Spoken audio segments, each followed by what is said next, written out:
రాజుగారు శాసనం ప్రజలకు సంకటంగా మారింది. నా కళకు అర్థం చెప్పపోతే మిమ్మల్ని హతమారుస్తాను అన్నాడుగా. కాని వాడు చేసింది ఏమిటో తెలుసా?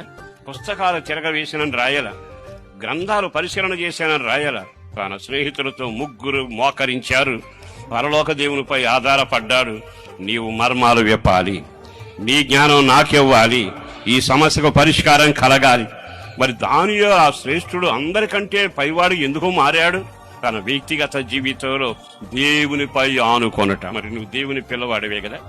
ఇప్పుడు దేవునికి లెక్క చెప్పేటప్పుడు నీవు నీ క్రియలు ఎలా చేశావు? ఎన్నిసార్లు గోడ దూకాం, ఎన్నిసార్లు కంచె దాటాం, ఎన్నిసార్లు అద్దు మీరాం, ఎన్నిసార్లు ఎరుకోకెళ్ళాం, ఎన్నిసార్లు అమ్మాయికి వెళ్ళిపోయాం, ఎన్నిసార్లు దేవుని సందులో వదిలిపెట్టి దూరంగా పోయాం. యోసేపు ఎప్పుడు బయటికి వెళ్ళలేదుగా. అన్నదమ్ములు దారి తప్పారు, కానీ యోసేపు నిలబడ్డాడుగా. నువ్వు దేవుని ఇంట్లో ఉంటే బాగా ఆలకించు. చిన్న కుమారులాగా ఎందుకు దారి తప్పెడుతున్నా? పెద్దోళ్లాగానే ఉన్నట్టున్నా. బుద్ధి బయటపడేది ఎప్పుడు? అదిగో చిన్నోడు రాగానే వీడు బయటకు వెళ్ళిపోయాడు. ఇప్పుడు అంటాడు, నేను మీకు తండ్రిని, నాకు పిల్లలు అయితే అధికారం ఇచ్చాగా, ఆస్తి ఇచ్చాగా. మరి ఎన్నిసార్లు మీరు ఆ పక్కకు వెళ్ళిపోయారు, ఎన్నిసార్లు ఈ పక్కకు వెళ్ళిపోయారు?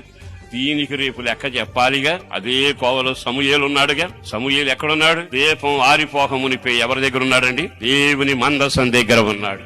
దీపం ఆరిపోకమునిపై యెహోవా సన్నిధిలో ఉన్నాడు. ప్రభు వచ్చి అంటాడు, నేను నీతోనే మాట్లాడతాను.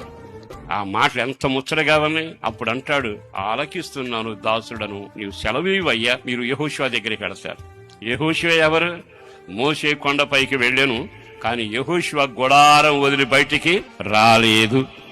గుడారం దగ్గర భక్తిని కాపాడుకున్నాడుగా, కంచెలోనే ఉన్నాడుగా, పవిత్రతలోనే ఉన్నాడుగా, ప్రార్థనలోనే ఉన్నాడుగా, నమ్మకంలోనే ఉన్నాడుగా.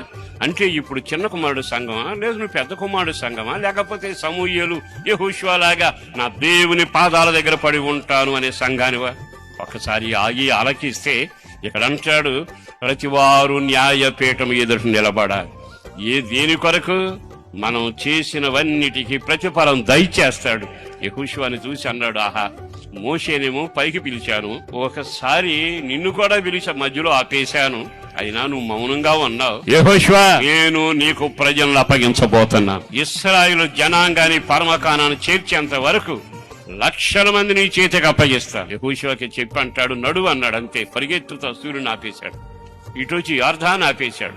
అటెళ్ళి ఎరుకోలు కూల్చేశాడు. 10 మంది రాజులు ఒక్కసారి చంపి వాళ్ళ గుహలో వేశాడు. ఇవన్నీ ఎందుకు రాయబడుతున్నాయి? నువ్వు దేవుని పిల్లవాడవైతే. ఈ రోజున దేవుని పిల్లవాడినండి, సంఘంలో చేర్చబడ్డానండి, దేవుని కుమారునండి అని అంటే ఈ కుమారుని లక్షణాలు మీకు ఉంటే సంతోషం. ఒకవేళ లేకపోయినా లెక్క అప్పగించాలి.